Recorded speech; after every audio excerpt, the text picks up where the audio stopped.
লাকির স্লোগানে রোববারও মুখরিত ছিল শাহবাগের প্রজন্ম চত্বর। টানা 6 দিন মাতিয়ে রেখেছেন আন্দোলনকারীদের এই বিপ্লবী কন্যা। রোববার রাত 10:15টার দিকে শাহবাগ চত্বরে রাজনৈতিক বক্তব্য দিতে না দেয়ায় তার উপর ছাত্রলীগ হামলা করে বলে অভিযোগ করে সহকর্মীরা। আহত অবস্থায় তাকে উদ্ধার করে বারডেম হাসপাতালে ভর্তি করা হয়।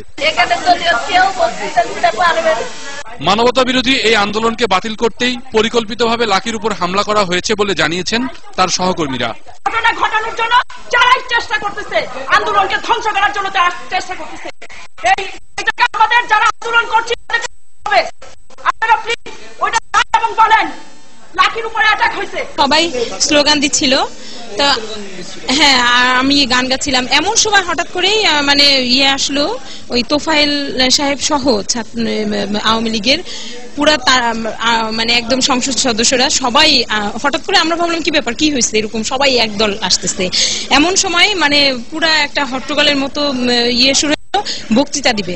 লাকি লাভ দিয়ে উঠে বলতেছে যে এখানে রাজনৈতিক কোনো আমরা দলের নেতা বা কাউকে যেহেতু বক্তৃতা দিতে দিব না, ও বলে উঠে মাইক্রো স্লোগানের জন্য।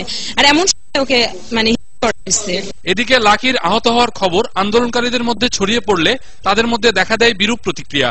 তারা এজন্য সরকার দলীয় ক্যাডারদের দায়ী করেন।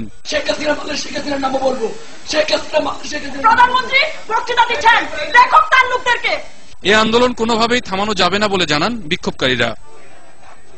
মুজাহিদ